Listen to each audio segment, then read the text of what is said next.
at. My name is Alyssa, as you all know. I'm just getting us pulled up on YouTube. And once that's live, then I'm going to have our special guest introduce herself.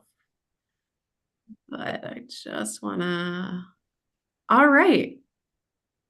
Cool. So we're live on YouTube. We're live on Zoom. So good morning, everyone. Thank you for joining us because this is a very, very important session. And to go over this important information today, we have a special guest, Riley Davenport, and I will let her introduce herself. Perfect. Thanks, Alyssa. Can you hear me okay? Yeah, you sound great. Okay, great. Sorry, I had a little bit of technical difficulties this morning, so thank you for hanging in there if you've been on for a little bit. My name is Riley, like Alyssa said, and I'm the Assistant Director of New Student and Family Programs. And part of my role at MSU is course placement and AccuPlacer. And today we're going to kind of go over what that means for international students. Course placement might be a new topic for you. But the first thing I want to note is that this has nothing to do with your admission to the university. That is a common question that we get, and it has nothing to do with admission. It has to do with making sure that you are registered or you are able to take the correct classes for English and math based on your current ability. So we're going to go through some of the most frequently asked questions and the process for that over the summer. And then if there's any questions, I'll have contact information unless there's time for questions. So I'll go ahead and move on. And you can see my slides okay, Alyssa? Yes. Yes, everything Okay, great. looks good. And Okay, perfect. Thank yes. you. Okay.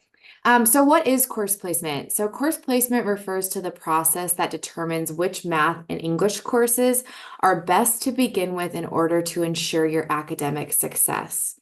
So for a lot of you, you've already taken a test that we will use for course placement. So that could be ACT, SAT, TOEFL, IELTS, Duolingo, PTE. Those are the primary exams that you may have taken to determine which courses you should begin with. So if you submitted those as part of your application process, we already have access to that. So we'll be able to review those test scores for course placement. So how does course placement impact you? So at our university, we only have two levels for English. So we have college level English and we have a level below that. So there really isn't a lot of variables for that. So for this presentation, we're mostly going to focus on math placement. So academic programs often have different math requirements. So an example I have listed here is if you're majoring in computer science, their academic catalog does recommend that you start with calculus, which is Math 121, which is a pretty high level for math. And we want you to start there if possible. So if you have the kind of criteria or experience to be successful in that course, we want you to start there. If you're majoring in art, math placement is generally not needed, as you can take a general math class that doesn't require any prerequisites. So you'll kind of have to think about which major you're in and determine if it's computer science-based, if it's science-based or engineering or math. You're definitely going to want to have a higher level math placement if possible. So what scores do I need? So most of you for math will have taken the SAT. It's okay if you haven't. We'll get into that in a minute. But if you have taken SAT, as you can see, there are a lot of different placement levels. I don't expect you to read all of this and understand what this means. That's our job. But just kind of illustrates how kind of complex it is for math placement. Like I mentioned, Math 121, that is the calculus portion, but that's a calculus course. So you would need a 580 or higher on the mathematics subsection on the SAT to place into calculus. So for this example, if that's the class that you needed, but you had a 530 on the math section of the SAT, then we might suggest that you take an AccuPlacer exam to see if possibly you can place a little bit higher. If not, that's okay, but that is why we will try to give you an AccuPlacer exam, even if you already have SAT scores. So how will you need to know if you need to take an acuplacer exam? Again, this burden does not fall on you to try to do all of this figuring out. We will contact you. So we will review your test scores that we already have on file, and we will cross-reference that with your intended major. So again, if you're computer science and you don't have placement into Math 121 or calculus, we're going to issue you a voucher, which is an online test voucher that's only available for international students, to take the test online before you arrive. And again, just kind of emphasizing there is no failing the acuplacer. This is simply a tool to make sure that you are registering for a class that you are ready to and that you will be successful in. So some students think I need to place in the highest level math possible, and I need to do that. There's no other option. This is just ensuring you that that is not always the best course of action. We don't want you to register for a class that you might fail, and then that will actually set you further behind. So the acuplacer combined with existing test scores will help us make sure that you are registered for the correct course based on your level of knowledge. So, like I said, incoming international students are the only students permitted to utilize online acuplacer testing, which is a huge deal. The reason that this is because we want you to be able to take it in the comfort of your own home or your own environment, on your own time zone. You can schedule 24/7. So students that live here can take the test here if they need to. Obviously, that might not be an option for international students. So we want to make sure you have every opportunity to take the acuplacer if you need it. So once you've been admitted to the university, which I believe most of you have if you're watching this, and have been issued a visa, that both of those things have to have taken place, we will then send you an email to your MAV mail account, which Alyssa has assured me you will know what that means. So your MAV mail email account, your university email, is where we're going to send that information. So some of you may need a math acuplacer, some of you might need an English acuplacer, and some of you might need both. And that, again, is if we don't have any existing test scores to place you into the classes that you need. The service that we use for the online acuplacer is called Examity. So if you see an email from Examity, that is what that means. And I do recommend that you check your junk mail, just since it's a third-party system, you might not see that in your main email. We will begin sending online vouchers. I believe it's July 10th. So like kind of that first week, you'll see vouchers start to come in, and the deadline to use your voucher is August 14th. The reason that is because it can sometimes take 3 days to validate your test scores. So we need those test scores validated before your orientation to make sure that you can register for the classes that you need. So you will have to utilize that voucher between July and August 14th. And that's if you already have a visa, just a reminder. What should you know about the online acuplacer exam? So the one thing that you really need to know is that you do have to have the right system on your computer to operate this online program. So Examity has a system check that you'll have to run before you take the test to make sure your browser is up to date and that your webcam is working. The online acuplacer is proctored via artificial intelligence. So you will have to have your webcam working, and you will have to follow the instructions that are given in order for your exam to be validated. So some common reasons why students' tests might not be validated is, one, they don't show identification. So you'll need to show your passport or some other form of identification, or they don't follow the instructions. And so you need to make sure that you are reading all of the pre-exam instructions, and then it'll also give you instructions right before you take the exam. You'll want to make sure you follow along with those as well. And then the University Testing Center, which again I work in, will be available for questions, and we'll also send you detailed instructions. So just make sure you're reading your emails very carefully for that.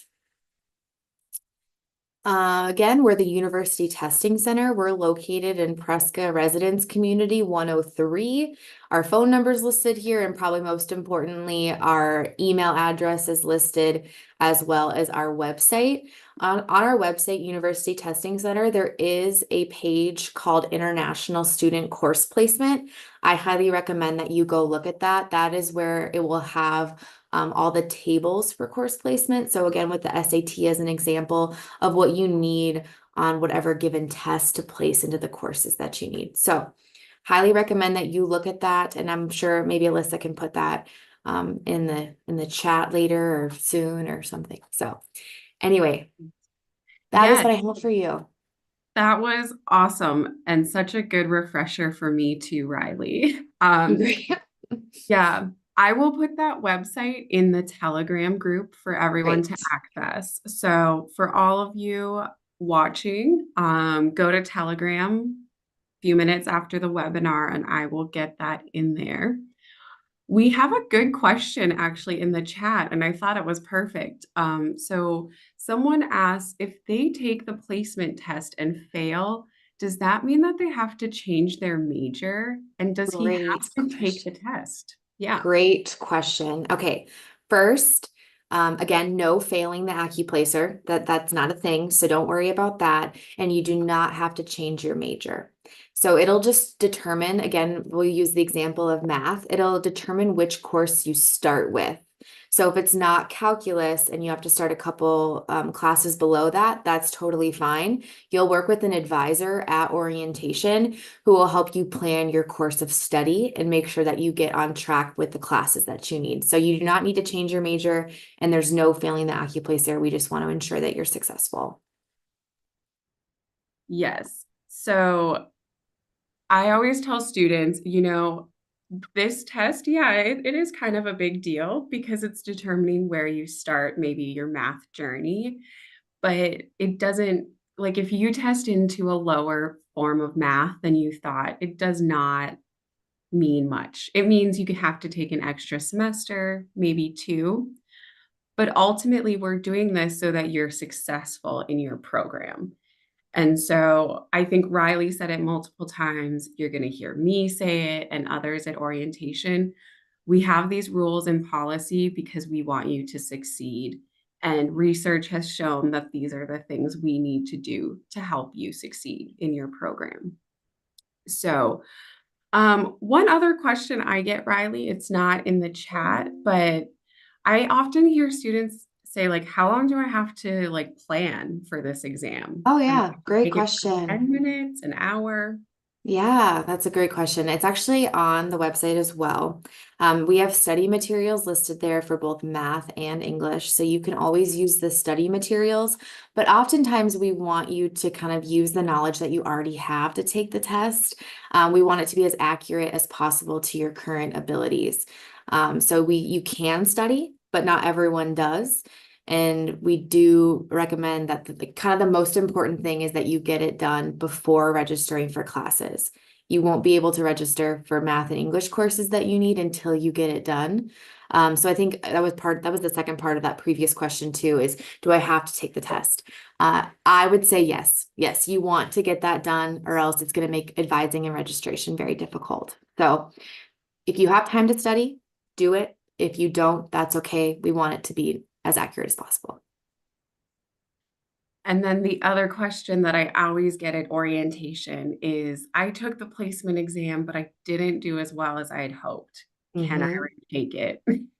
That's a great question. So we allow students to take the placement exam a total of 2 times. So that's 2 times total, not just in a year, it's total.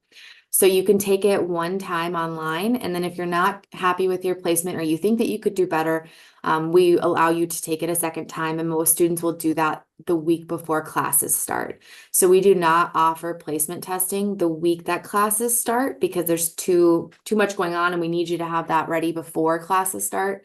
But you can take it in person again when you arrive. Awesome. All right, Michael, I see your question about when is the time to take the AccuPlacer. So as Riley mentioned, before you would even get a voucher, the Carney International Center, we monitor to see if you've gotten a visa. So these vouchers do cost us quite a bit of money. And so we only send them to students who have a confirmed visa and I-20 from our university. So if you have a visa already, you will get it sent to you in your email starting around July 10th. And then we usually send, I think, every couple weeks, right? We Every monitor. week. Yep. Yep. So every week, then we're starting to monitor.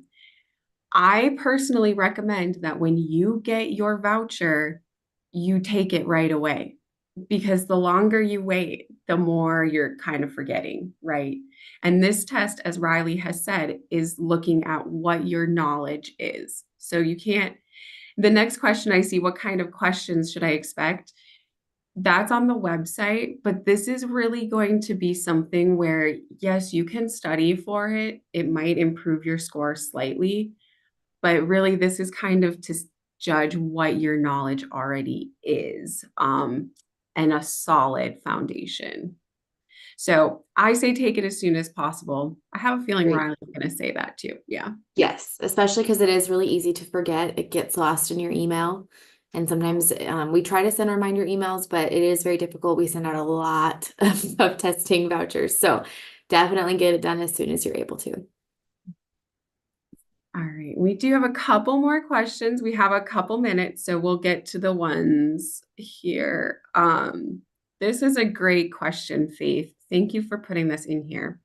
So, given that most of us come from different countries, it's a given to have different curriculums. Will the exam be considerate enough to cater for that? Do you want to answer? Do you want me to answer, Riley? No, that I mean, I think probably both of our knowledges of the situation will probably help. So the way that the exam works for AccuPlacer is it is, I believe they call it kind of an intuitive exam. So every test is going to be different and it'll populate different questions based on the answers to questions. So if you don't get the first question right, it'll branch off into two different directions based on that. So it doesn't really cater to your experiences, but it does take into consideration what our classes need. So what our classes need you to know to be successful. So that is the primary method. And then Alyssa, I'm not sure if you want to speak to what to expect with that. Yeah. And, my experience with math around the world, because I have both studied around the world and taught around the world, math classes kind of line up very similarly. Yes, some of it we do teach in different segments, but your calculus is calculus around the world. Your algebra is going to be algebra. And so while our courses may organize some of those items differently than the curriculums in your home country, the knowledge and what you need to know is the same. And so, you know, it's not about if you graduated your high school with calculus 2, as maybe some of you have, because here in the US, maybe that's calculus 1, or maybe that's college level calculus. So, what this test is doing is it's really just taking math in general and getting what you already know so that you can be placed into the correct course or class here. So, it's a great question because, yes, you probably are learning things slightly different, but it's going to help make sure that you're in the right place when you get here. All right. So I do see this question about how do we send our visa to the university? Well, we have our ways of knowing, so you don't even have to worry about that. So as long as you have your I-20 from our university, and that's the one you took to your visa appointment, we're going to find out if you have a visa. CVIS tells us. So don't worry, we're not doing anything weird or creepy. We're just looking in CVIS.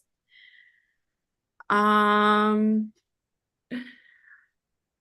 Riley, this is a great one. How do I send my SAT score? Great question.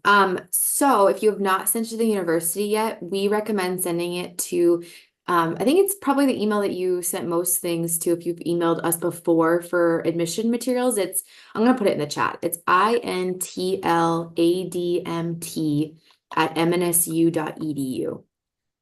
So if you send it to intladmt@mnsu.edu, we'll get that added to the system. Note that it does have to have your first and last name on it. So it can be unofficial, but we have to be able to identify that the report is for you. Perfect. All right. So thank you everyone for joining us today. There are a few questions still in the Q&A box, but all of that information is actually available on the website, which I'm going to send shortly after this on Telegram. So I'm not avoiding your questions or ignoring them, but when you get the website, please go read and you will likely find the answers to those questions. So, Riley, thank you so much for joining us this Thank morning. you This for was having very me. helpful. I look Yes. forward to welcoming you all to campus soon. All right.